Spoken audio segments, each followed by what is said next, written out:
다음 학기 이제 미국에 교환학생을 가기로 돼 있었는데 어제 갑자기 학생이 오더니 못 가게 되는 상황이 왔대요. 지금 트럼프 대통령이 그 비자 인터뷰를 다 취소를 시켜버려가지고 그러면 언제쯤 비자 인터뷰를 볼 수 있다고 하대요 하니까 예정이 없대요. 지금 결정된 스케줄이 아예 나오지를 않았대요. 그래서 이 비자 취소를 왜 하게 되었나, 대학에서의 어떤 서로 다른, 예전에는 내가 반대를 하는 목소리를 내더라도 그 대학이라는 공간 안에서는 자유롭게 자기 표현이 가능했고 또 표현의 자유가 보장됐었는데, 이제는 그런 표현의 자유가 잘못 말했을 때 내가 불이익을 받을 수 있고 하는 그런 사회가 좀 돼버린 것 같아서 깜짝 놀라고 있습니다. 제가 알던 미국의 나라 그런 나라가 아니었는데.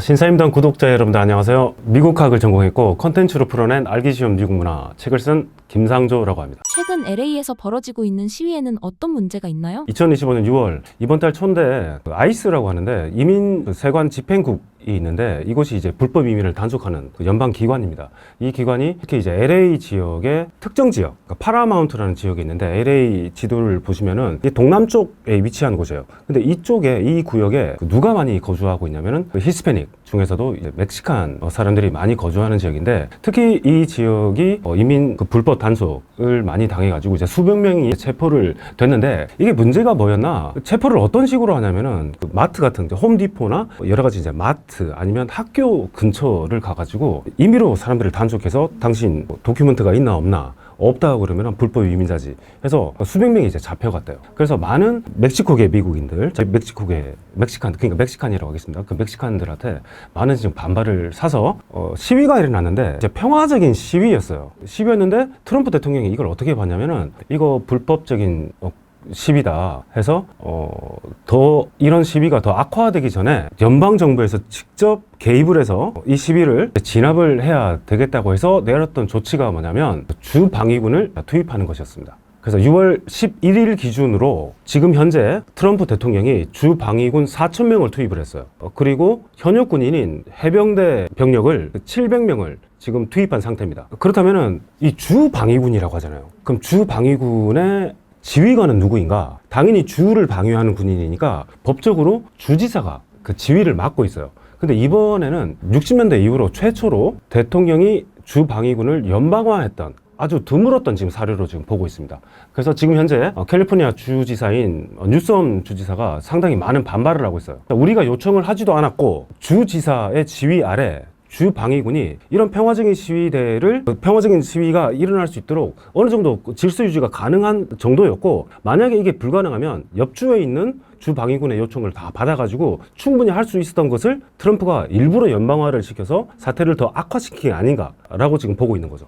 근데 이제 주 방위군을 영어로 뭐라고 하냐면 이제 내셔널 가드라고 해요. 그럼 우리가 한국어로 해석을 하면 내셔널 이러면 국가의 가드, 일단 병력 정도로 이렇게 해석을 할 수가 있는데, 그러면 영어에서는 국가를 방위하는 병력인가라고 생각할 수 있지만은, 자, 미국은 연방 국가잖아요. 그래서 국가를 보위하는 안보를 책임지는 것은 연방뿐만 아니라 각 주의 책임도 있다라고 보고 있어요. 자, 그렇기 때문에 내셔널 가드라는 게 각 주의 한 단위, 군사 단위로 만들어져 가지고 유지가 되는 그런 형태로 있는 거죠. 그래서 영어에서는 내셔널 가드지만 우리가 한국말로 번역을 할 때는 방위군으로 이렇게 해석을 하고 있습니다. 그러면 어떤 사람이 주 방위군이 되느냐? 우리가 볼 때는 우리가 보면 미국 군인들 이러면은 육군도 있고 해군도 있고 공군도 있고 해병대도 있고 영화나 이런 그런 데서 많이 보이잖아요. 이분들은 그 현역 군인이에요. 그래서 직업 자체가 군인인 사람들인데, 주 방위군은 누구냐면은 파트타임 군인이라고 보시면 됩니다. 미국에 있을 때 가르쳤던 여러 명의 학생들이 있었는데 주 방위군이 한 4명 정도가 있었어요. 그래서 물어봤었죠, 예전에. 주 방위군이라고 하는데 너 지금 군인이냐? 군인까지는 아니래요. 그래서 그럼 넌 지금 학생이잖아. 근데 왜 그럼 군인까지 겸임할 수 있냐고 하니까 그게 가능하대요. 그래서 일상생활은 평범한 직업을 가지면서 내셔널 가드 주 방위군이 되면은 한 달에 일정 몇백 불 정도의 생활비 지원을 받을 수 있고, 제가 가르쳤던 친구들은 이제 학생들이었잖아요. 이 학생들한테는 대학교 등록금이 미국엔 되게 비싸잖아요. 그래서 주 방위군을 하면은 특히나 이제 내가 만약에 예를 들어서 캘리포니아 주의 주 방위군에 입대를 했다 이러면은 그 주에 있는 주립대에서는 등록금 전액 지원을 받을 수 있대요. 그러니까 캘리포니아 주립대가 얼마나 등록금이 비싼가요? 그러니까 그런 혜택을 받기 위해서 지원한 친구들이 많이 있다라고 했습니다. 그러면 훈련을 어느 정도 받느냐? 그러니까 한 달에 한 번 정도? 그리고 1년에 한 2주 정도 집중 훈련 정도를 받고 복무 기간은 어떻게 되냐고 물어봤었어요. 복무 기간은 6년 정도 되고 그 예비 복무라고 해가지고 추가로 한 2년 정도에서 6 플러스 2년 정도를 복무를 하고 제대를 하는 그런 형태라고 하더라고요. 그러면 어느 때 너희들이 투입이 되냐라고 물어보니까 이렇게 트럼프가 뭐 투입했듯이 어떤 사회적인 어떤 무질서 상태가 왔을 때 질서 유지 또는 그런 혼란 상태를 회복하기 위해서 투입이 되고, 특히 많이 투입되는 상태가 뭐냐면은 미국의 이제 비상사태라고 해요. 우리가 이제 계엄령 사태를 겪었잖아요. 계엄령 말고 또 특히나 미국은 자연재해 같은 게 많이 나잖아요. 재난사태. 왜냐하면 이번에는 LA가 폭동사태 때문에 좀 말이 많지만은 얼마 전에는 올 초에는 그게 있었잖아요. 산불, 그 대화재가 있었잖아요. 그럴 때 주 방위군이 일종의 지원 개념으로 투입이 되는 경우가 많이 있었습니다. 그리고 또 언제 또 이제 이 주 방위군 병력이 활용이 되냐면 해외 파병이 필요할 때, 아프가니스탄 이런 쪽으로 뭐 현역 군인들을 파병하고 또 추가로 병력이 필요하면 이런 주 방위군을 투입을 하는데, 이 주 방위군은 주로 한 1년 정도를 가서 복무를 하고 돌아온다고 하더라고요. 그래서 주 방위군 중에서도 해외 파병을 갔다 오면 더 혜택이 나중에 갔다 와서 더 커지는 그런 형태라고 해서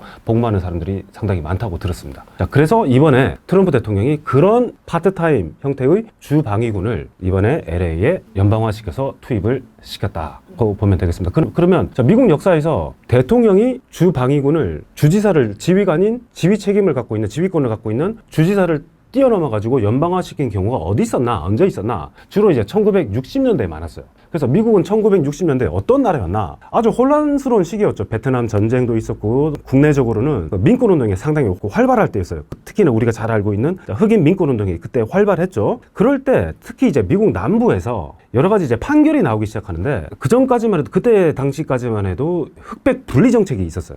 학교든 어떤 공공시설이든 뭐든 백인이 사용할 수 있는 곳, 백인이 다닐 수 있는 학교 따로, 흑인이 이용할 수 있는, 다닐 수 있는 학교 따로 이렇게 분리시켜서 이렇게 운영이 된 형태로 가고 있었는데, 법적으로 이제는 그거를 이제 법원에서 이제 판결을 내려가지고 이제는 통합을 시켜라. 왜 흑인들이 다닐 수 있는, 자기들도 이제 흑인들도 세금을 내고 사는 시민들인데 주립대학교에 입학을 해서 배우고 싶은 그런 학생들이 많이 있을 건데 왜 이 학생들이 흑인이라는 이유만으로 입학이 거부가 되느냐. 그래서 법적으로 이 학생들도 입학이 가능하도록 하거라 이래가지고 이제 중고등학교 에서 흑인들이 그 당시에 이제 백인들하고 함께 학교를 다닐 수 있게 되었는데, 그럴 때 입학을 할 때 거기에 있던 많은 백인 주지사들이나 어떤 정치인들이 이 학생들을 학교에 입학하지 못하게, 등교를 못하게 이렇게 막았던 경우들이 상당히 많이 있었어요. 자, 그럴 때 심지어는 그 포레스트 검프 영화를 보시면은 그 1964년 알라바마 상황이 나와요. 그 영화 한 장면을 보시면은 혹시 대부분 한국 분들이 많이 그 영화를 보셨을 건데, 포레스트 검프가 대학교를 교정을 딱 다니는데 이상하게 그 학교 건물 앞에 알라바마 주지사하고 군인들이 쭉 서 있어요. 그러면서 흑인 여학생 2명이 그 건물 안에 못 들어오게 이렇게 막는 역사적인 장면이 있었는데, 그때가 바로 알라바마 주지사였었던 조지 월리스가 자기의 어떤 주 방위군을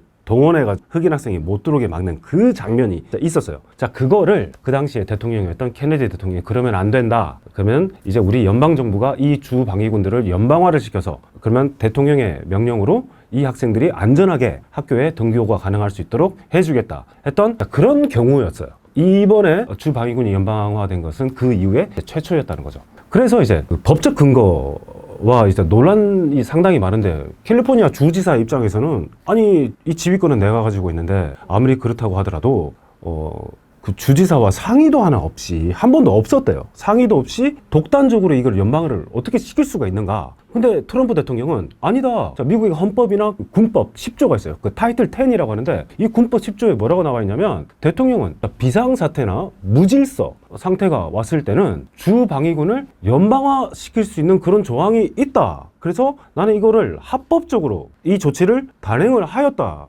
라고 해서 이 입장 차이가 이제 확연하게 이렇게 대립을 하고 있는 거죠. 이걸 반대하는 사람들 입장에서는 좀 헌법을 위반한 게 아닌가, 그리고 트럼프가 권력을 좀 너무 남용을 하지 않았나, 그리고 주 정부의 자유권을 좀 많이 침해를 했다 라고 했던 게 그 요점이 되겠죠. 그래서 많은 사람들이 지금 트럼프가 이 연방화를 시킨 게 정치적인 목적이 좀 많은 게 아닌가라고 좀 의문을 품고 있죠. 그래서 사람들이 이렇게 의문을 던지는 게, 다른 곳도 많잖아요. 근데 왜 LA인지, 왜 LA를 타깃으로 삼았는데 이 LA 중에서도 이 LA가 아주 커요. LA 중에서도 왜 특히나 이제 멕시칸들이 많이 살고 있는 이 특정 파라만투 지역을 타깃으로 삼았나? 라고 이제 의문을 많이 던지는데 왜 LA로 이렇게 타깃으로 삼았을까? 이 LA 지역이 좀 재밌는 지역인데 우리가 요즘에 미국 뭐 대도시 상황에 관해서 뉴스나 영상을 보면은 뭐 마약 문제 많이 보시잖아요. 그 필라델피아, 특히나 필라델피아에 있는 대표적인 그 좀비의 도시, 아니면 뉴욕, 홈리스, 노숙자 문제, 마약 문제, 그리고 무질서 상태로 대변되는 대표적인 도시가 뭐 뉴욕, 필라델피아, 샌프란시스코, 그리고 로스앤젤레스예요. 근데 이 도시들의 시카고까지 포함해서 이 도시들의 공통점이 무엇이냐? 이곳이 전통적인 민주당 강세 지역이에요. 그래서 이 도시들, 이 대도시들의 시장이 지금 흑인 시장들이라는 거예요. 그래서 많은 보수층들에서 이 특정 대도시 지역을 뭐라고 비난을 하냐면, 봐라, 이 특히나 이제 LA 같은 이런 대도시 지역의 마약 문제, 노숙자 문제가, 무질서 상태가 이제 범죄 문제, 이게 악화되고 있는 게 정통적인 어떤 제대로 된 백인 정치인이 이 도시를 운영하는 게 아니고 능력이 없는 흑인, 유색인종 지도자가 들어와서 이렇게 된 게 아닌가라고 해서 좀 비난을 많이 갖고 있는 사람들이 있는데, 자, 트럼프가 혹시 그 지점을 좀 이용을 하지 않았나. 봐라, 이런 지역에 나 같은 그런 보수층의 지지를 절대적으로 받는 어떤 단호한 지지자, 그래서 보수의 가치란 게 그 법질서 유지, 사회 질서의 어떤 가치를 제대로 또 유지하는, 자, 그런 가치를 가지고 있잖아요. 바로 나는 단호하게 연방화시켜서 주 방위군들을 투입해서, 자, 이런 조치를 과감하게 단행한 그런 지도자다라는 그런 이미지까지 이용하려고 했던 게 아닌가라고 좀 보고 있죠. 그 여론, 그 보수층의 반응을 좀 봤습니다. 그래서 반응을 봤더니 거의 보수층의 82% 정도, 여론조사를 얼마 전에 했는데 82%, 보수층의 82%가 아이스, 불법 이민자 단속 조치를 찬성한다라고요. 자, 그리고 트럼프 주 방위군을 투입했던 데 대해서는 76% 정도가 지지를 보내요. 그리고 공화당 내 89% 가까운 사람들이 특히나 이제 불법 이민자 이런 정책에 관해서는 절대적인 지지를 보내고 있다는 거죠. 그래서 트럼프 입장에서는 그렇게 잃을 게 없는 그런 좀 할 만한 게임이 아닌가라고 생각해 볼 수 있지 않을까 볼 수도 있겠습니다. 그러면 지금 상황이 지금 되게 악화가 되고 있거든요. 그런데 특히나 누구 사이에서 지금 악화가 되게 많이 되고 있냐면, 멕시코계가 특히나 이제 반발을 많이 하고 있는데, 왜 이 멕시칸 커뮤니티, LA에 있는 멕시칸 커뮤니티들이 이 사건에 대해서 되게 민감하게 반응을 할까? 그것도 생각해 보면 참 재밌는 지점이 있을 것 같습니다. LA가 어떤 곳이냐면은 전체 인구에서 48% 정도가 히스패닉이에요. 근데 그 히스패닉 인구 중에서도 대다수가 멕시칸들입니다. 그래서 멕시코를 벗어나서 가장 멕시칸적인 도시가 LA라고 해요. 그리고 이 LA라는 지역이 또 어떻게 보면 재밌는 지역이냐면, 그 LA에서 할아버지, 증조 할아버지를 통해서 나고 자랐던 멕시칸들한테는 이게 자기들 땅이에요. 왜냐? 1848년 미국 멕시코 전쟁을 통해서 멕시코가 전쟁에서 패하게 되거든요. 그때 맺었던 협정이 뭐가 있었는데, 조약이 뭐였냐면 과달로페 이달고 조약이었는데, 그 조약 때문에 멕시코가 가지고 있었던 미국 쪽 영토 있죠. 텍사스부터 해서 저 캘리포니아 쪽까지 갖고 있던 그 광활한 영토를 미국에 뺏기게 돼요. 근데 그 당 뺏기기 전에 그 땅에서 살고 있던 멕시칸들이 있었을 거 아니에요. 근데 이 후손들도 계속 여기서 살고 있었을 거고, 그래서 이 사람들 입장에서는 이게 자기들 땅이에요. 그래서 자기들 땅이고, 자기들의 어떤 홈이라고 하는 그런 정서가 아주 많이 있는데, 근데 우리 집에 들어와가지고 지금 불법 이민자를 찾아내가지고 멕시코로 내쫓아 보내려고 한다? 라고 해서 거기에 대해서 좀 상처를 받은 사람들이 좀 많이 있다라고 좀 하더라고요. 그리고 이제 아까 말씀드렸던 대도시들 있잖아요. 그 뉴욕, 필라델피아 같은 이런 지역을 생츄어리 도시라고 해요. 그래서 이 생츄어리 도시가 뭐냐면 불법 이민자들을 보호해주는 그런 도시라고 해요. 왜 이런 생츄어리 도시로서의 그런 정책이 펼쳐지나? 왜냐하면은 이 생츄어리를 통해서 불법 이민자들을 보호해 줌으로써 이들이 안정적으로 이제 정착해 나가고, 그리고 이들이 잠재적으로 벌일 수 있는 어떤 그런 잠재적인 어떤 범죄도 미리 예방할 수 있다는 그런 측면에서 오히려 이 사람들을 좀 보호해주는 그런 정책으로 나가자. 만약에 연방 정부에서 어떤 기관을 보내가지고 불법 이민 단속을 한다 이러면은 그거는 연방 정부가 기관이 할 수 있는 거지, 굳이 우리가 도와주지는 않아도 된다라고 하는 그런 구역이 바로 생츄어리 지역이었어요. 그래서 트럼프가 봤을 때는 이런 생츄어리 지역이라고 지정을 해가지고 했기 때문에 불법 이민자 문제와 이런 사회 무질서가 문제가 아주 더 심해진 게 아니었나. 그래서 LA를 타깃으로 삼지 않았나로 보기도 하는 것 같습니다. 이번 사안에 대해 멕시코계 커뮤니티가 특히 분노하는 이유가 무엇일까요? 재밌는 질문이신데요. LA에 거의 500만 명에 가까운 멕시코 사람. 그래서 미국 전역에서 멕시코계 사람, 멕시칸들이 가장 많이 살고 있는 도시라 하면 제일 큰 도시입니다. 그래서 멕시칸들한테는 LA가 어떤 곳인가 잃어버린 고향 같은 곳이에요. 그래서 많은 멕시코인들이 그런 이야기를 합니다. 우리가 국경을 넘어온 게 아니고 국경이 우리를 넘어왔다고. 라고요. 우리는 그냥 그 자리에 가만히 있었는데 그냥 땅을 뺏겨서 우리가 미국 사람이 됐을 뿐이지. 그래서 1848년에 이제 미국한테 땅을 뺏겨서 어쩔 수 없이 이제 남겨져 가지고 이제 미국 시민이 돼야 되는 거잖아요. 그 이후부터 많은 멕시칸들이 이제 2등 국민 취급을 받죠. 비백인들이 겪었던 그런 서름들은 많이 있었죠. 흑인들뿐만이 아니라 유색인종 이러면은 차별을 당하지 않았던 그룹들은 없었습니다. 특히나 이제 그때 멕시칸들이 차별들을 많이 받았어요. 그래서 이 멕시칸들도 자기들이 받았던 어떤 차별에 대해서 저항했던, 특히 그 시절이 어디였냐면 흑인들이 1960년대에 노력했을 때 그때 지카노 운동이라고 해가지고 멕시카노 하잖아요. 그래서 멕시코 원주민 말로 메지카노라는 말이 있대요.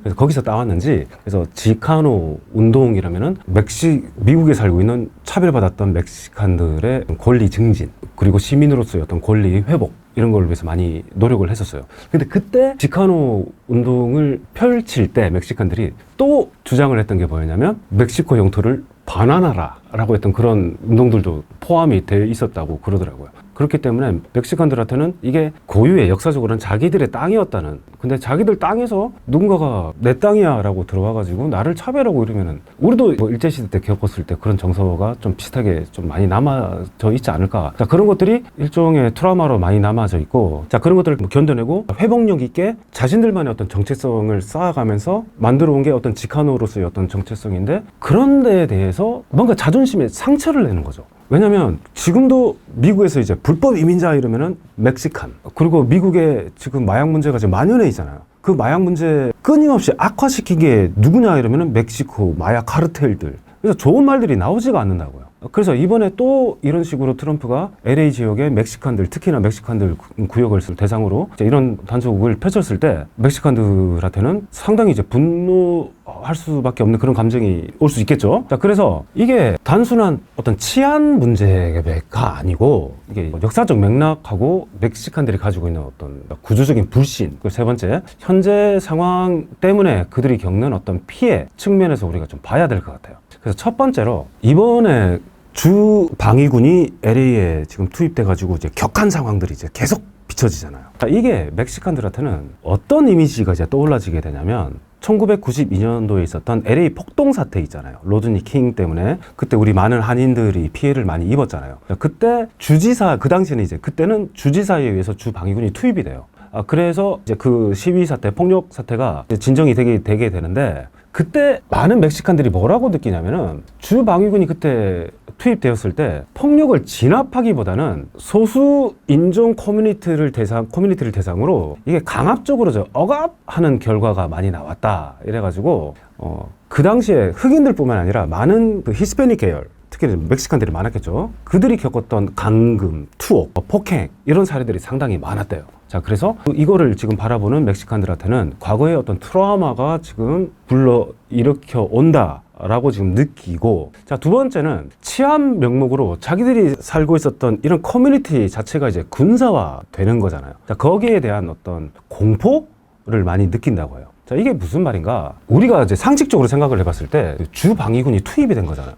그러면 LA에 경찰 병력도 있잖아요. 그러면 경찰 병력도 감당할 수 없는 상태가 되었기 때문에 주 방위군이 투입이 된 게 아닌가라는, 자, 그런 이미지를 줄 수 있는 어떤 하나의 낙인이 될 수 있다라고 본다고 해요. 이 히스패닉 커뮤니티, 멕시칸 커뮤니티가 살고 있는 이 커뮤니티 전체가 잠재적인 어떤 범죄자 집단이라고 취급받을 수 있지 않을까? 왜냐면 경찰 병력도 지금 통제 불가능한 상황인데, 그래서 주 방위군이 투입이 되었기 때문에, 자, 그렇게 보는 측면도 있고, 세 번째는 불법 이민자 단속이니까 잡힌 사람들도 많이 있을 거 아니에요. 물론 불법 이민자들이 많이 있을 겁니다. 있는데 이런 사람들이 잡혀갈수록 이 커뮤니티 자체는 이제 붕괴가 될 수 있겠죠. 근데 상당히 많은 특히 히스패닉 계열의 불법 이민자들이 어떤 사람들이 많냐면 부모가 이제 불법 이민자가 됐잖아요. 근데 살다가 자식은 미국에서 나왔어요. 그러면 부모는 불법 이민자인데 자식은 미국에서 태어났기 때문에 미국 시민권자들이죠. 그래서 어떤 경우가 많으냐면 그 부모들이 잡혀가지고 추방이 될 때 선택을 하라고 해요. 자식들을 남겨놓고 갈래? 불안하면 데리고 가. 라고 했던 그런 반인권적인 그런 조치들이 좀 많이 있었다고 해요. 거기에 대한 어떤 반감들도 많이 있고, 네 번째는 일종의 정책이 아니고 무엇을 이제 군사적인 대응을 통해서 시민들의 목소리를 억누르려고 한다는 그런 느낌을 줄 수 있기 때문에 반발을 많이 하고 있다. 자, 그리고 마지막으로 봤을 때는 지금 현재 폭동 사태가 많이 일어나고 있잖아요. 그래서 지금 현재 이 다운타운 쪽, 도심지 쪽, 그리고 저 파라마운트 멕시칸들이 주로 거주하는 그 지역에서 이런 그 폭력 시위 사태들이 지금 악화되고 있기 때문에 1차적인 피해자는 이 사람들이 될 수밖에 없어요. 그리고 다치거나 체포되는 상당수의 사람들이 지금 현재 뉴스에서 보면 저 멕시칸들이 많다는 거죠. 자, 그런 직접적인 피해까지 많이 오는 상황이기 때문에 이 사태를 보는 멕시칸들의 입장은 다른 사람들하고 좀 다를 수밖에 없지 않겠나로 생각해 볼 수 있겠습니다. 그 멕시칸들 그 거주하는 집중된 지역이 이제 페라마운트 지역이라고 했잖아요. 그 페라마운트 지역에 어느 정도로 멕시칸들이 많이 사냐면 그 히스패닉 인구가 그 지역만 해도 한 82%가 된대요. 그럼 대다수가 멕시칸들입니다. 그래서 멕시칸들이 이제 집중해서 살고 있는데, 우리가 이제 LA를 보시면 미국에서 가장 제일 큰 한인타운이 어디에 있죠? LA 코리아타운 있잖아요. 그러면 코리아타운 옆에 보면 그 리틀 도쿄도 있어요. 그리고 그 남동쪽으로 가면은 이제 페라마운트 지역, 멕시칸들이 많이 사는 지역인데, 이 지역이 이번에 그 연방 불법 이민자 단속의 중심지가 되었죠. 그런데 멕시칸들에게는 이 페라마운트 지역이 하나의 어떤 예전에 아까 말씀드렸던 그 지카노 운동의 중심지이자 하나의 어떤 그런 정신을 계승할 수 있는 하나의 어떤 프라이드를 가질 수 있는, 그리고 멕시코계 미국인들만의 어떤 독특한 문화가 이렇게 계속해서 창조되고 재창조되는 그런 문화적으로 아주 가치 있는 어떤 자랑스러운 지역으로도 볼 수가 있는데, 그런 지역에 대한 어떤 프라이드에 어떤 상처를 좀 준 게 아닐까라고도 좀 생각해 볼 수 있겠습니다. 이런 식의 차별과 억압이 사회적 혼란을 야기하게 될까요? 우리가 미국이란 나라를 하면 모자이크 같은 나라고 하잖아요. 뭐 다양성의 용광로 이러면 그 다양한 게 하나의 어떤 용광로처럼 녹아내려가지고 하나의 새로운 미국적인 정체성이 만들어진다라고 하는데, 요즘에는 그 샐러드 보일이라는 말이 있어요. 서로 다른 색깔, 맛, 재료들이 들어가가지고 각자의 어떤 맛을 유지하면서 맛있는 샐러드를 창조해내는 그런 나라가 미국이 아닌가라고 해서 샐러드 보울이라는 게 있는데, 그 미국이라는 나라를 보면 거주 구역마다 나누어져 있어요. 그래서 되게 서로 다른 인종이 조화롭게 사는 것 같은데, 왜 조화롭게 보이는가? 따로따로 살기 때문에. 그래서 한국 사람 따로, 주로 중산층 이상의 백인들은 따로 어디에 살고 있냐면 도시 외곽에 교외 지역에 집중적으로 살고 있고, 멕시칸들은 멕시칸들대로 따로 사는 그런, 내가 분리돼서 살기 때문에 큰 문제만 없다면은 겉보기에는 되게 조화롭게 사는 것처럼 보이는 나라가 미국이 아닐까. 그런데 갑자기 이런 도심 지역에서의 어떤 노숙자 문제, 폭력 사태, 이런 것들이 벌어졌을 때 그거를 이 모든 서로 다른 인종이 있다는 이 미국인들이 함께 힘을 합쳐서 이렇게 해결을 해 나갈 수 있을까? 그건 좀 어렵다고 봐요. 왜냐면 따로따로 살기 때문에. 교외 지역에 살고 있는 백인들 입장에서는 다운타운 쪽에, 도심지 쪽에 벌어지고 있는 이 문제는 내 문제가 아닌 거잖아요. 그리고 도심지를 가시면 흑인들 빈민촌이 있어요. 그걸 게토라고 하는데, 그 게토는 뭐 수십 년 동안 계속 그 빈민촌으로 유지가 돼서 왔잖아요. 그 게토 안에서 어떤 빈민 문제, 그 빈민 문제가 이제 계속 대를 이어가면서도 이게 계속 물려진다고요. 그 안에서 벌어지고 있는 어떤 범죄 문제, 마약 문제, 갱단 문제, 이거는 수년 동안 있었는데 이거를 해결을 하려고 노력을 했었나? 해결을 못해요. 감당을 할 수 없는 상황들이 이제 와버렸기 때문에. 그런데 요즘에 그 미국이 특히나 이제 코로나 이후를 겪어오면서 약간 우리나라도 좀 개인적으로 느끼는데, 어떤 느낌이 오냐면 좀 분노의 사유가 되지 않았나. 도저히 이걸 보고 내가 참을 수 없는 그런 상태, 어떤 정치적인 분노, 사회적인 분노, 어떤 경제에 대한 어떤 분노, 여러 가지 분노가 가득 차서 이것들이 점점 조금씩 이렇게 막 사회 경제적으로 또는 이제 정치적으로 계속 조금씩 산발적으로 아니면 여러 군데서 폭발하는 것 같아요. 그래서 그게 좀 상당히 많이 걱정이 돼요. 그래서 지금의 그 미국은 2000년대 초반에 살고 있던 제가 살았던 그 미국하고는 확연하게 다른 그런 나라가 돼버린 것 같아요. 이번에 제 학생이 있는데 다음 학기 이제 미국에 교환학생을 가기로 돼 있었는데 어제 갑자기 학생이 오더니 못 가게 되는 상황이 왔대요 지금. 왜 못 가냐, 무슨 개인적으로 무슨 문제가 생겼냐 이렇게 물어보니까 트럼프 대통령이 그 비자 인터뷰를 다 취소를 시켜버려가지고 그러면 언제쯤 그 비자 인터뷰를 볼 수 있다고 하대요 하니까 예정이 없대요. 지금 결정된 스케줄이 아예 나오지를 않았대요. 그래서 그 트럼프 대통령이 이 비자 취소를 왜 하게 되었나, 대학에서의 어떤 서로 다른, 예전에는 내가 반대를 하는 목소리를 내더라도 그 대학이라는 공간 안에서는 자유롭게 자기 표현이 가능했고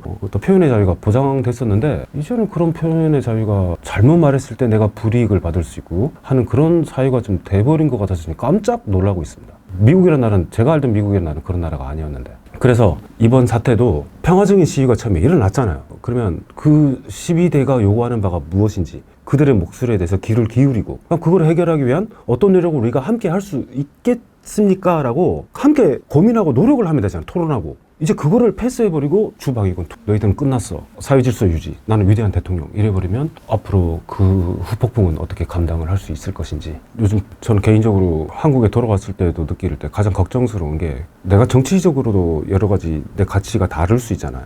근데 다름에 대한 존중이 점점 없어지고 내가 맞으면 너는 틀린 거야 라고, 이게 확증 편향, 내 믿음이 극단화되는, 그래서 그 극단화가 진짜 어떤 폭력이나 이런 걸로 올 수 있는 그런 상황이 될 수 있는데, 그거를 몇 년 전부터 이제 미국에서도 지금 우리가 보게 되잖아요. 또 트럼프 집권 1기 때 미국 의사당 앞에서 막 총 들고 와서 막 자기들이 어떤 폭력을 행사하던 그 사람들의 어떤 그런 모습을 봤을 때 깜짝 놀랐었거든요. 미국 사람들도 되게 합리적인 사람들이 그 대다수일 거라고 생각했는데 왜 이 사람들마저도 극단화가 될까. 그래서 좀 되게 걱정들이 많았었는데, 그러면 트럼프 대통령이 그러면 이렇게 자꾸 어떤 가치적으로, 정치적으로, 사회적으로 이렇게 극단화되고 있는, 양분되고 있는 이 사회를 통합할 수 있는 그런 노력들을 할 여력이 있는 분일까에 대해서는 좀 의문을 보낼 수밖에 없죠. 그리고 이번에 몇 주 전에 워싱턴 DC의 이스라엘 대사관에 직원 2명이 총을 맞고 사망을 했었어요. 그래서 왜 이스라엘 대사관, 워싱턴 DC에 있는 이스라엘 대사관 직원 2명이 총을 맞고 사망을 했는데, 남성 1명, 여성 1명인데 약혼한 사이였대요. 약혼 커플이었고 조만간 이제 결혼할 사이였는데, 요즘에 가자 사태 때문에 이스라엘에 대해서 반감을 가지고 있는 사람들도 많이 있잖아요. 그래서 미국에서도 지금 찬반, 또 이스라엘에 대해서 반대하고 가자를 제발 좀 이 평화 상태로 좀 회복을 하자라고 대학 안에서는 그런 여러 가지 다양한 의견들이 많이 교환이 되거든요. 그것마저도 뭔가 좀 억압하는 그런 분위기로 가서 내가 억압을 받으면 그럼 내 의사 표현을 위해서 뭔가 극단화될 수밖에 없잖아요. 그래서 이런 형태로 이게 나오는 게 아닐까. 제가 왜 이 말씀을 드리냐면, 그 총을 맞고 사망했던 그 대사관 직원 2명 중에 1명이 여성분이 제가 다니던 캔자스 대학교 졸업생이에요. 그래서 캔자스 출신이에요. 캔자스 출신 사람이 졸업생이었는데, 그 캔자스 대학교를 다닐 때 제 지도 교수님도 유대인이셨어요. 석사, 박사를 그 지도해 주신 유대인이셨는데, 그 지도 교수님께서 제가 그 어머니라고 불렀던 분인데, 그분이 항상 주말마다 유대인 예배당을, 그 시나고그라고 하더라고요. 제가 살았던 캔자스 옆에 캔자스 시티가 있는데 그쪽에 예배당을 다니셨는데, 그 여자 졸업생도 거기를 다녔던 졸업생이었는데, 근데 제 지도 교수님께서도 항상 하셨던 말씀이 뭐였냐면, 미국은 이민자의 나라잖아요. 그래서 제 지도 교수님도 그 폴란드계 출신이세요. 예전에 그 2차 대전 때 홀로코스트 대학살 때 그 학살을 피해서 부모님 따라서 미국으로 건너오셨다고 그러시더라고요. 그래서 그 지도 교수님 하시는 말씀이, 유대인들, 이민자들 가족들마다 그 세대를 올라가면 홀로코스트 피해자가 없는 집이 없대요. 다 그런 피해를 입고 이렇게 살았는데, 앞으로 자기들이 살아가는 미국이라는 사회는 그런 어떤 미움, 증오 이런 게 아니고 서로 조화롭게 살아갈 수 있는 그런 사회가 됐으면 좋겠다고 항상 그렇게 말씀을 하셨거든요. 그래서 지금 어떤 정치적인 상황은 좀 이렇겠지만은, 보다 더 나은 어떤 미국적인 어떤 민주주의가 또 재정립되고 자리 잡을 수 있도록 노력하려고 하는 미국인들이 저는 훨씬 많다라고 저는 생각을 하고 있어요. 그렇게 믿고 있고. 그래서 지금은 이 과정에서 상당히 좀 힘든 상황이겠지만, 언젠가는 좀 제자리로 돌아와서 좀 언제나처럼 우리가 언제나 좀 부러워하고 배우고 싶어하는 그런 미국이 되지 않을까 바라보겠습니다. 제가 미국에서 강의할 때 좀 잊을 수 없던 순간이 있었는데, 제가 미국 문화를 6년 동안 강의를 했었습니다. 근데 제 수업을 들었던 학생들 중에 백인 학생들이 대부분이었고, 또 한 학생이 팔레스타인에서 온 학생이 있었어요. 그래서 아버지 따라가지고 레바논으로 정착해서 이 학생은 팔레스타인에서 이제 미국으로 유학을 왔던 친구였는데 미국 수업 이제 토론들이 많잖아요. 그러니까 디베이트 너무 아주 심각하게 합니다. 그런데 이제 그 백인들 입장에서 이스라엘 팔레스타인 분쟁 문제를 바라볼 때는 약간 그 이스라엘에서는 찬성하는 그런 시각들이 좀 대다수를 차지해요. 그러니까 그거를 듣고 있는 팔레스타인 학생 입장에서는 아닌데 내가 당했고 내 부모님이 당했던 팔레스타인의 현실은 그게 아닌데 라고 이제 이야기를 해요. 그러면서도 별로 좀 듣기 힘든 좀 불편한 이야기들이 나올 수도 있잖아요. 근데 이 학생들은 그 이야기를 들어준다고요.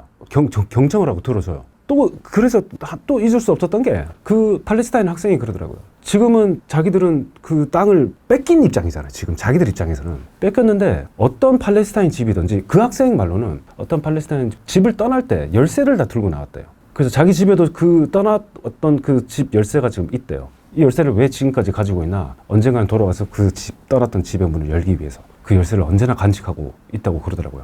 그래서 언젠가는 자기들이 돌아가야 될 땅이라고 이렇게 지금 여전히 이제 믿고 이렇게 있던데, 그래서 제가 알던 미국은 그렇게 다양성에 대해서 다양한 어떤 목소리들에 대해서도 존중해주는 그런 나라였다. 근데 지금 조금 그런 목소리가 나오면은 왜 그런가? 너는 그럼 잘못된 거야. 그럼 뭐 대학교 너희들도 제재를 가하겠어? 안 돼. 그래서 특히나 요즘에 그 반중 정서가 심하다고 하잖아요, 미국에서도. 그래서 중국 학생들에 대한 아까 방금 한국 우리도 지금 힘든데 그 중국 학생들에 대한 비자가 지금 많이 취소가 된다고 하잖아요. 그럼 그거를 지금 중국 정부가 너무 웬 떡이냐라고 본다잖아요. 왜냐하면 미국에서 공부했던 수많은 중국의 인재들을 이 상황에 중국으로 다 데리고 오면 좋을 수 있는 절호의 찬스다 이래가지고 그 유학생들 지금 다 중국으로 데려오려고 지금 노력을 하고 있다라는 거예요. 그래서 한 조치를 취하면 어떤 반대 국부 상황은 이런 상황이 펼쳐질 수도 있다라는 거예요. 그래서 우리가 영어로 말하면 그 브레인 드레인이라고 하잖아요. 인재들이 다 빠져나가는 그런 상태가 올 수도 있다는 거예요. 미국과 한국의 지하철 시스템과 구조적 차이점은 무엇인가요? 그 플랫폼에서 요즘에 그 미국 사람들 기다리고 있는데 전철 들어오잖아요. 그냥 밀어버린대요. 그 죽는데요. 그래서 분노의 사회가 되고 있잖아요. 분노의 사회. 그래서 노숙자로 자기들도 처음부터 노숙자로 살고 싶은 사람들은 없었을 거 아니에요. 살다 보니까 어떤 큰 어려운 상황이 와서 어쩔 수 없이 편안한 보금자리가 아니고 노숙자 상태가 되어서 이제 길거리를 헤매고 아니면 텐트를 치고 살 수밖에 없는 좀 약간 좀 비인간적인 환경에서 살 수밖에 없는 환경이 돼요.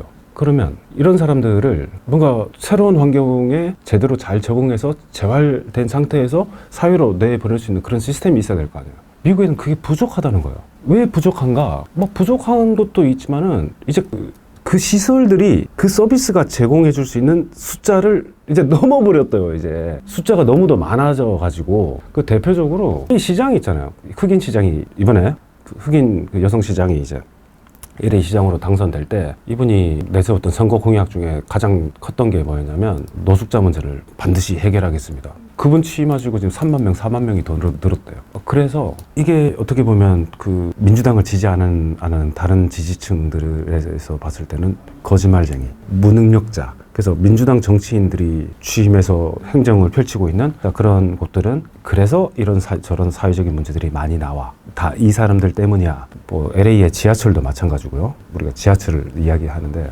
뉴욕도 마찬가지라는 거야. 뉴욕 시장도 지금 흑인인데 노숙자 문제가 지금 아주 심각하죠. 그래서 길 위에 있던 노숙자들을 단속을 쭉 한다고요. 근데 이 단속을 해서 어디 보호소 같은 곳에 가서 뭐 재활 가능하게끔 이렇게 쉼터 같은 시설을 해서 보금자리 같은 거를 제공해주는 그게 아니고 눈에 보이지 않는 곳에 그냥 가주세요. 왜냐면 지금 쉼터 같은 시설도 더 이상 많은 노숙자들을 감당하기 어려운 상태가 돼버렸기 때문에 그럼 그 노숙자들은 다 어디로 가나? 지하로 간다고요. 그러면 그 미국 지하철역 있죠? 뉴욕에 있는 지하철역. 안 그래도 우리나라 지하철은 1974년에 개통이 됐어요. 그래서 비교적 개통된 시기가 좀 최근이어가지고 아주 계획적으로 좀 설계가 돼가지고 그리고 도시 다른 어떤 구조하고 잘 조화를 이루어 나갈 수 있도록 그렇게 설계돼서 만들어졌다고요.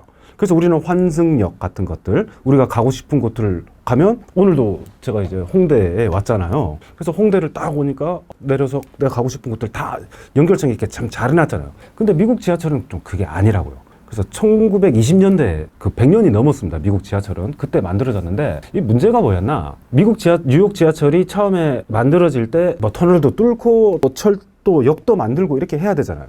그럴 때 여러 다른 민간 회사들이 따로따로 이렇게 1번 라인은 어떤 회사, 2번 라인은 어떤, 3번 라인은 어떤 회사. 그래서 그 터널이나 그 역 구조, 철도의 어떤 그런 크기, 폭 이런 것도 다 달랐다고 그러더라고요. 그래서 그 회사마다 운영하는 그 열차의 크기도 다르고, 그래서 플로이도 달랐기 때문에 이 회사들이 1940년대 이후에 다 통합이 되기는 했는데, 통합이 되더라도 그때 만들어졌던 시스템들은 그대로 똑같이 갔다고요. 그래서 자, 미국 지하철과 우리나라 지하철의 가장 큰 차이점, 우리나라 지하철은 스크린 도어를 설치하려고 해도 규격 각 역마다 제대로 돼 있기 때문에 거기에 맞춰서 수월하게 스크린 도어 설치가 가능한데, 미국은 규격이 안 맞대요. 맞지 않기 때문에 스크린 도어 설치가 거의 불가능해요. 근데 가능은 하겠죠. 어마어마한 돈을 투자를 하면 여기 맞춰주고 저기 맞춰주고 하면은 한데 들어가는 비용이 아주 막대하겠죠. 자, 그래서 우리나라도 스크린 도어가 설치되기 전까지만 해도 하루 사망자가 막 계속 나온다고요. 그래서 더 이상 안 되겠다 싶어서 이렇게 스크린 도어 설치해서 했는데, 그 이후로 하루 사망자가 한 명도 안 되는 그런 시까지 와서 스크린 도어 설치가 아주 효과적이었다고 이렇게 나오잖아요. 그러면 미국은 지금 그 아까 말씀드렸던 노숙자들이 다 지하로 갔죠. 그럼 이 노숙자들은 다 어디에? 청사로 들어가면 역 안에, 그리고 역 승강 쪽 또 들어가서 텐트를 치고 잘 수 있겠죠. 아니면 미국 지하철은, 뉴욕 지하철은 24시간입니다. 그래서 24시간이기 때문에 내가 자고 싶으면 그 지하철 안에 들어가서 자면 돼요. 자, 그래서 그 지하철에서 자고 있는 노숙자들 때문에 발생하는 뭐 범죄, 위생 문제 이런 것들이 아주 심각하다. 그리고 스크린도어가 설치 안 돼 있으니까 요즘엔 그런 사고들 많대요. 그냥 밀어버리는, 승객들을 그냥 철도 안으로 이제 밀어가지고 사망하는 그런 숫자들도 계속 증가하고 있대요. 그리고 어떤 것도 있나? 지하철 문이 열리면 들어가 있는 사람들한테 총을 대량 난사를 하고 또 도망간다든지, 아니면은 얼마 전에 우리나라도 그 방화 사건이 있었잖아요. 그런 방화 사건도 비일비재하다는 거예요. 가서 이제 불 지르고 나오고. 또 어떤 문제가 있느냐? 100년이 넘은 구조이기 때문에 환기 같은 것도 쉽지가 않아요. 그리고 지하철도, 그 지하철 차량 그 자체도 오래된 건물이기 때문에, 차량이기 때문에 냉방시설, 냉난방시설도 그렇게 좋지 않겠죠. 그리고 여름에는 많이 덥다. 그리고 미국 지하철은 취식이 가능해요. 그래서 미국 사람들이 지하철에서 뭐 햄버거 먹고 피자 먹고 이렇게 음료수 먹고 하던 거를 다 어디다 버리나? 그냥 그 지하철에 버리던지, 아니면 그 플랫폼 바깥에 그냥 선로에다가 그냥 버리고 하는 경우가 많아요. 이게 문제가 뭐냐? 이 지하철이 미국 하수도하고 다 연결되어 있는 상태겠죠? 그럼 그 음식물이 다 버려져 있으면 쥐한테는 좋죠. 그래서 가끔씩 무슨 그 유튜브 영상 쇼츠 같은 거 보면은 막 지하철 타고 있는 승객 머리 위로 막 쥐가 지나가고, 그래서 그 쥐가 창궐할 수밖에 없는 그런 상황이다. 그래서 우리는 지하철이라면 뭐 강남역 같이, 뭐 강남역 지하철 뭐 지하상가를 가면은 쇼핑도 할 수 있고, 고속버스 터미널을 가면은 이거 뭐 백화점도 연결되어 있고, 미국은 그런 시스템이 아니에요. 그래서 그 지하철역 안에 들어가서 다른 여러 가지 복합적인 시설을 즐길 수 있는 그런 시설이 아니고, 그냥 내가 필요할 때 지하철 탑승해서 내가 가고 싶은 곳만 가서 서비스 이용하는 그런 정도 목적으로 인식이 되고 있다. 그렇기 때문에 그거를 유지 보수하기 위한 비용도 많이 들고, 자, 미국이 우리나라하고 좀 다른 측면이 뭐냐면, 자, 미국은 그 자동차 문화의 중심이죠. 자동차 문화가 중심이 되어 있는 나라예요. 그래서 주로 자동차가 많이 다니는 고속도로 관리 같은데 그 유지비나 어떤 그런 세금들이 많이 투자가 되지, 유지 보수를 위한 투자가 많이 되지, 이런 대중교통 시설 있죠. 이거는 미국 주류들이 쓰고 있는 시설들은 아닌 거예요. 그래서 이런 시설들을 쓰고 있는 거에 대한 어떤 정책 집행에 있어서의 어떤 프라이어리티가 이쪽으로는 덜 가게 된다는 거예요. 그래서 유지 보수에 관한 그런 것들도 계속 늦고 힘들기 때문에, 그래서 우리 지하철하고 비교했을 때 미국 지하철이 너무도 낙후가 돼 있고 조금 위생적으로 좀 바람직하지 못한 그런 상태라고 이제 우리가 생각한다는 거죠. 외국인들이 놀라는 한국의 지하철 문화는 무엇이 있나요? 한국 지하철을 타고 다녔던 그 외국 학생들이 했던 이야기가 뭐냐면, 그 일종의 한국이 가고 싶으면 그 유튜브 영상으로 안내 음악 듣는데요. 그 빵빠레 음악 같은 거 있잖아요. 그리고 막 할 때 무슨 뭐 우리나라 그 안내 그 음악 있잖아요. 그게 우리나라 국악이 나오잖아요. 국악. 그 국악 음악을 들으면 그 지하철 탈 때의 어떤 기분 좋았던 그런, 너무도 그런 한국에 대한 그런 추억이 떠올려진대요. 그래서 이제 클릭하면서 그 음악 듣고 있다고 그러더라고요. 그래서 서울 음악은 국악으로 돼 있고 빵빠레가 나오잖아요. 부산은 뭐가 나올까요? 부산 지하철은 그 지역에 맡기는 갈매기 소리, 그 항구 뱃소리가 이렇게 빵빵 하는 그런 소리가 나는데, 그래서 이 사람들이 지역마다 다니면서 이용했던 지하철이 다 깨끗하고, 그리고 안내 방송 같은 것들도 다국어로 우리는 안내를 해주잖아요. 그리고 심지어 그 안내해주는 그 음악마저도 승객들을 정말 고려하고 생각해서 만들어서 내보내는구나 라고 해서 그런 상당히 너무도 재밌고 좋은 그런 추억을 갖고 있다고 그러더라고요. 근데 어제 외국인 교환학생 여학생이 한국 사람들은 더 안 훔쳐가는 줄 알았다고 그러더라고요. 이번 이제 학기가 다 끝나가는데 외국인 교환학생들이 제 수업을 많이 들어요. 그래서 어떤 여학생한테 프랑스 여학생인데 한 학기 동안 한국에서 살던 소감은 어땠나 이러니까 이게 좋았대요. 듣던 대로 너무 좋았고 너무 오고 싶었던 한국 K-팝. 그 학생 바로 옆에 있던 학생은 저도 몰랐는데 K-팝 댄스를 너무 좋아해가지고 그 댄서 공부를 또 열심히 하는 친구인데 그 춤이 너무도 추고 싶어가지고 그래서 시간 날 때마다 홍대를 와서 춤을 췄다고 그러더라고요. 그래서 저도 몰랐는데 인스타에 자기 춤추던 영상을 아니 수업 시간에 그렇게 다소곳하고 조용하던 여학생이 어떻게 춤을 그래서 이렇게 같이 다니다가 이 프랑스 여학생이 지하철을 탔는데 4호선을 탔대요. 4호선 라인 넘버 4라고 하니까 4호선을 탔는데 지갑을 잊어버렸다고 그러더라고요. 그런데 그래서 자기가 그렇게 생각했다. 내가 지갑을 잊어버렸지만 언젠가는 이 지갑은 나한테 돌아올 것이다. 왜냐면 여기는 한국이기 때문에. 그래서 기다리고 있었는데 결국 그 지갑이 오지 않더라. 그렇게 이야기를 하더라고요. 그래서 대부분의 어떤 삶은 다 좋고 다 좋은 한국이었지만은 이런 일도 절대로 안 일어나는 그런 나라는 또 아니구나 하는 생각을 했다고 그러더라고요. 그래서 한참 웃었습니다. 그래서 그 분진물 보관소 이런 데 가봤냐 하니까 가봤다고 했는데 그게 결국 못 찾았다고 그러더라고요. 그래서 아이고 한국도 그런 일이 전혀 없는 건 또 아니겠지. 근데 그 학생도 그러듯이 대부분의 서의 어떤 시간은 너무도 좋고 어떤 게 그렇게 좋았냐 이렇게 물어보면 그 또 말했던 것 중에 제일 그 대표적인 게 이제 한국 지하철이라는 거죠. 지하철 깨끗하고 좋고 내가 가고 싶은 곳에 어디든지 다 데려다 줄 수 있고 그리고 한국 지하철이 되게 저렴하다고. 그리고 그 미국 지하철 시스템은 그 LA에서 쓰고 있던 교통카드 뉴욕에서는 못 써요. 근데 우리는 쓸 수 있잖아요. 경기도 수도권에서 쓰고 수 있는 거 부산에서도 쓸 수 있어요. 그래서 우리는 그런 통합된 시스템을 체계적으로 잘 갖춘 그런 차이점도 있는 것 같다. 한국과 미국 지하철의 편리성은 어떤 차이가 있나요? 미국 지하철은 공중 화장실이 거의 없을 뿐더러 있다고 하더라도 요즘에는 웬만하면 폐쇄를 한대요. 왜냐면 너무 더럽게 쓰니까 청결을 제대로 유지할 수도 없고 만약에 그리고 또 그런 지하철의 화장실을 계속 개방해 놓고 있는 상태를 갖고 있으면 그 안에 들어가서 어떤 범죄가 발생할 수도 있고 여러 가지 큰 문제들이 있으니까 그래서 이런 우리처럼 정말 확실하게 청결을 유지하려고 끊임없이 우리는 청소하시는 분들이 들어가서 계속 이렇게 청소도 하시고 노력을 하시잖아요. 미국은 그런 거를 감당할 선이 넘어버려가지고 그 화장실도 우리하고 정말 큰 차이가 난다. 특히나 이제 지하철도 그렇지만은 미국 고속버스 터미널이 있거든요. 고속버스 터미널 가면 진짜 끔찍하더라고요. 왜냐면 그 고속버스 터미널에 화장실 볼일을 보러 갔더니 매캐한 냄새가 처음에 나는 거예요. 이게 무슨 냄새인가 했더니 나중에 알고 보니까 이제 마리화나 냄새라고 그러더라고요. 마약 냄새. 그 안에서 이제 마약을 한다거나 여러 가지 뭐 범죄가 일어난다거나 하는 경우들이 있어가지고 그래서 제가 그 학생들한테도 가끔씩 이야기하지만 혹시 미국에서 이 고속버스 같은 거 이용하려고 한다면은 고속버스 화장실을 웬만하면 가지 말라라고 해요. 그래서 그 고속버스 안에도 그 로비가 그 대기석 기다리고 있는 대기석들이 있잖아요. 거기서 그 대기석들 중에서도 그 보안 요원들이 주로 상시로 지나가는 그런 지역 곳에만 항상 앉아 있고 그 보안 요원 눈에 띄지 않는 구석된 그런 곳에는 웬만하면 앉아 있지 말라. 그리고 고속버스 터미널 바깥으로 나가지 말라. 왜냐면 밖에 나가면 마약하는 분들, 노숙자들 이런 사람들을 많이 맞닥뜨릴 수 있기 때문에 너의 안전을 위해서는 웬만하면 그거는 지키고 고속버스를 이용하라. 그래서 미국에서는 그 대중교통에 대한 어떤 유지, 보수, 지원이 우리보다 덜하다고 했잖아요. 그거는 미국 지하철도 마찬가지지만은 미국 고속버스도 마찬가지예요. 우리나라처럼 깨끗하게 우리는 뭐 일반 버스, 5등 버스, 이제는 프리미엄 버스까지 나왔잖아요. 그렇게 잘 돼 있어요. 버스비도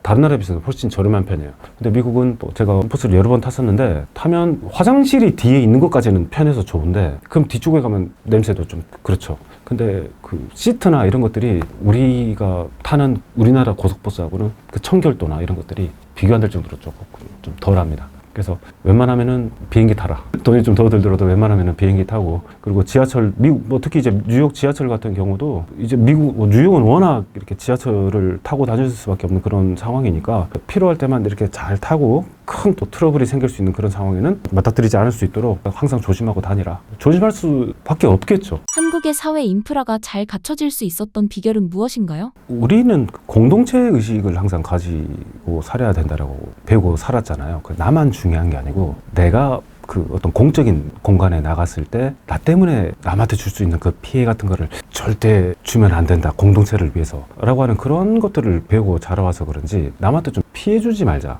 그리고 남에 대한 배려도 우리가 항상 배우고 살잖아요.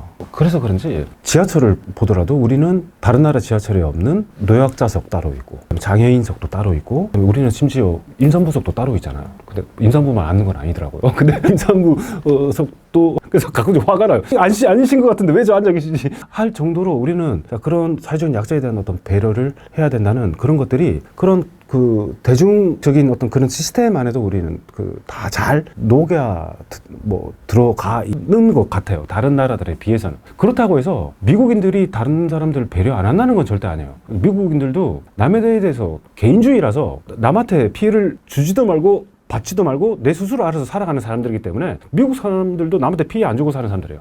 근데 우리는 어떤 사회적인 어떤 공동체의 구성원으로서의 역할을 좀 이런 식으로 잘 해야 되지 않나라고 훈련을 받아가지고 그런 것들이 그런 시스템 안에도 잘 반영이 돼 있지 않나. 미국 거리에서 마약 중독자들이 좀비처럼 걸어다닌다는데 사실인가요? 그래서 필라델피아 지역만 해도 이게 좀비의 도시라고 불리잖아요. 근데 왜 우리가 마약 이러면은 예전에는 뭐 헤로인이라고 하죠. 히로뽕이나 아니면 뭐 대마초 그런 마약이라고 생각을 했는데 좀비가 되는 미국인들의 대부분이 어떤 마약을 사용하냐면 이제 펜타닐이라는 마약 때문에 그렇습니다. 근데 이 펜타닐이라는 마약이 어느 정도의 어떤 약 효능을 가지고 있냐면은 우리가 아는 헤로인의 거의 50배 정도의 약효를 발휘를 한다고 그러더라고요. 그 정도로 자극적이고 이게 뇌에 큰 손상을 일으켜가지고 신경마비까지 오는 그런 상황이 발생할 수 있도록 하기 때문에 그래서 사람들이 이렇게 좀비가 되는 그런 모습으로 비춰질 수도 있는 거죠. 그런데 문제가 뭐냐면 이 펜타닐이라는 그 합성 마약입니다. 합성 마약의 효능이 몇 시간 가지 않는데요.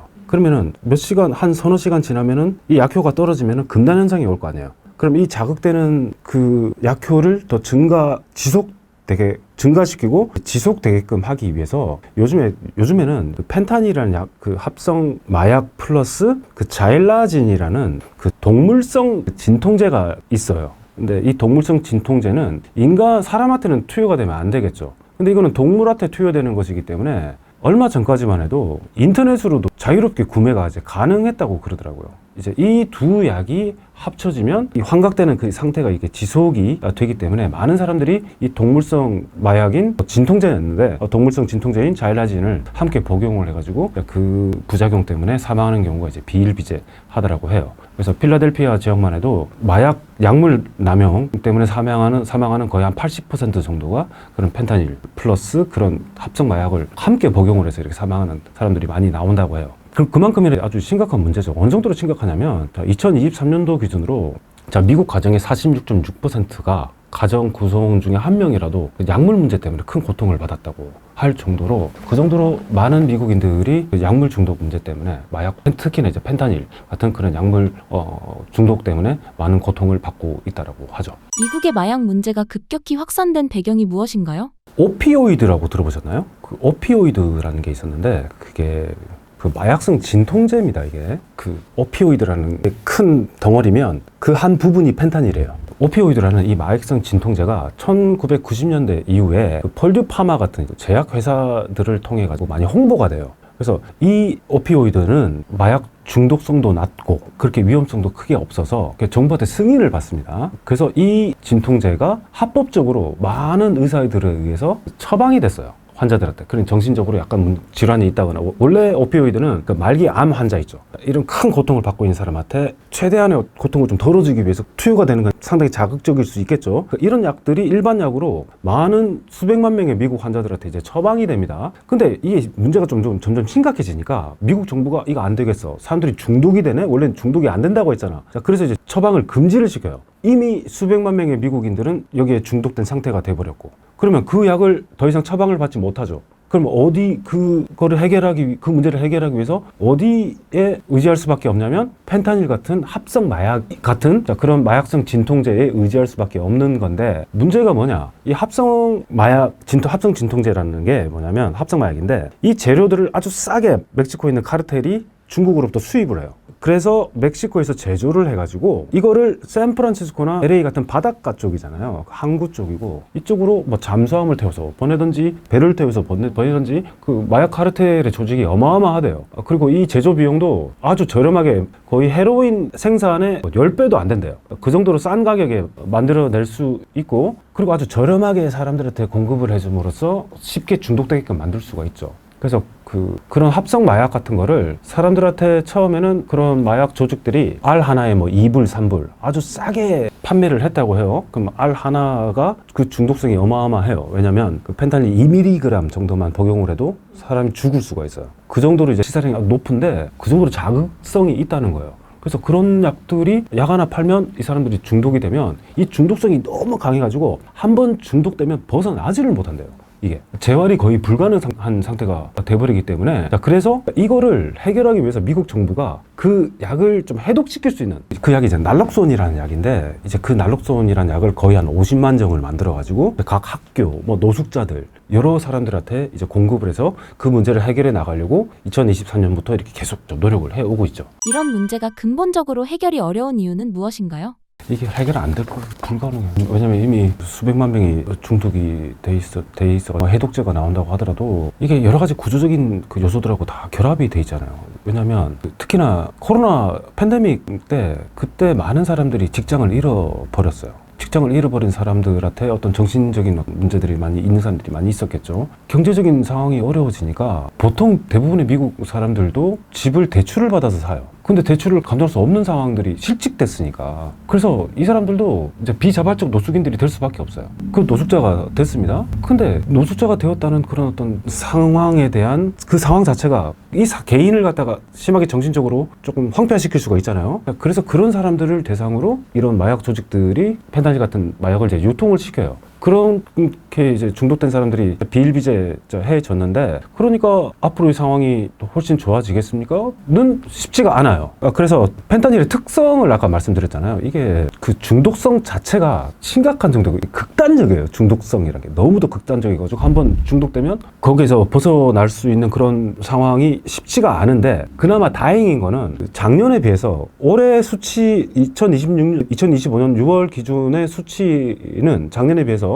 펜타닐 관련 사망자가 30% 정도 감소했대요. 그 왜 이렇게 감소를 많이 했나라고 봤더니 점점 시간이 지나가면서 1990년대, 2000년대 초반에 그 오피오이드에 중독된 사람들이 펜타닐에 많이 마약 중독이 됐다고 하잖아요. 이제 그 세대가 계속 지나가면 이제 새로운 세대, 10대, 20대가 계속 새로운 세대가 올라갈 거 아니에요. 근데 30대, 40대, 50대 중독된 사람들에 비해서 요즘의 10대, 20대 미국 젊은이들은 그 하도 자기들도 그 펜타닐에 대한 인식이 상당히 부정적일 거 아니에요. 내가 한번 이걸 맞으면 큰 안 좋은 상황이 발생할 수 있다고 그래서 점점 청소년층, 10대층, 20대층에서는 이거를 기피하는 경향이 점점 두드러진다고 그러더라고요. 그래서 점점 세대가 지나가면 갈수록 이런 사람들을 잘 보호하고 이어져 나간다면 펜타닐 문제도 궁극적으로는 조금씩 해결해 나갈 수 있지 않을까. 그리고 그걸 해독할 수 있고 치료할 수 있는 그 치료제도 이렇게 개발을 하고 다만 또 큰 문제가 뭐냐면 그 불법 마약을 유통시키는 이 유통망 있죠. 이게 너무 더 견고하대요. 아까 말씀드렸죠. 미국 사람들은 겉보기에는 되게 조화롭게 사는 것 같이 보이지만 따로따로 산다고요. 그러면 다른 말로 하자면 이 마약 공급책들이 공급망을 두드러지지 않게 다른 커뮤니티에서는 보이지 않는 자기들만의 커뮤니티 안에서 그거를 제대로 조용하게 유통시킬 수 있는 그런 조직들을 계속 유지를 해 나갈 수 있는 그 시스템이 계속 이어져 나갈 수 있다는 말도 되겠죠. 자, 그래서 그거를 해결하면 펜타닐 문제가 조금 완화가 될 수도 있는, 해결될 수도 있는 그런 상황이 올 수도 있는데 그게 좀 어려울 수도 있을 것 같아요.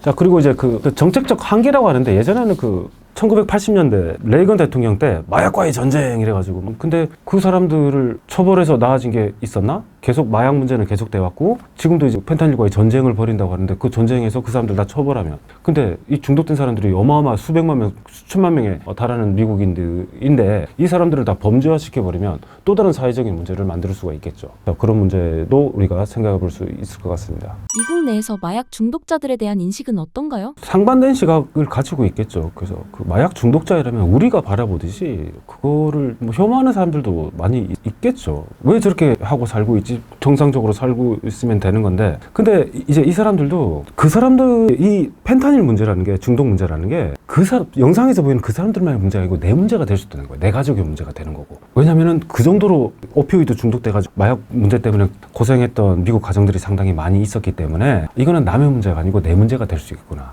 너무 혐오하기보다는 이 사람들이 이 문제에서 제대로 빠져나올 수 있도록 우리가 어떤 역할을 해줄 수 있을 것인지라고 고민하는 층도 점점 많아지고 있다고 그러더라고요. 당연히 자, 미국에서도 마약 중독자, 우리는 뭐 약이 하듯이 사회적인 낙인이 있죠. 이제 근데 자꾸 이제 그런 낙인만 찍어서 이 사람들을 사회적으로 소외시켜 버린다면은 어떻게 되겠어요? 또 다른 낙인, 또 다른 어떤 범죄화가 되는 상황이 올 수도 있겠죠. 그래서 그것들을 유념을 하면서 이 마약 중독자들을, 좀비 중독자들을 좀 도우려고 하는 그런 노력들이 많이 있죠. 그래서 그 치료제 개발을 하고, 그리고 심지어는 그런 것도 있다고 그러더라고요. 안전한 주사기 이용하는 방법. 그래가지고, 왜냐면 얼마 전까지만 해도 그 펜타닐 복용을 주사를 투여를 해서 했는데, 이 사람한테 투여하고 똑같은 주사기를 다른 사람한테 투여하고, 길거리에 어떤 마약 중독자들이 그렇게 하니까 그러지 말라고. 왜냐면 여러 가지 다른 질병의 문제가, 감염 문제가 생길 수도 있고 그러니까 그러지 말라고. 그래서 안전하게 사용할 수 있는 그런 구역까지 만들어 둘 정도로 좀 그렇게 노력을 하려고 하고 있죠.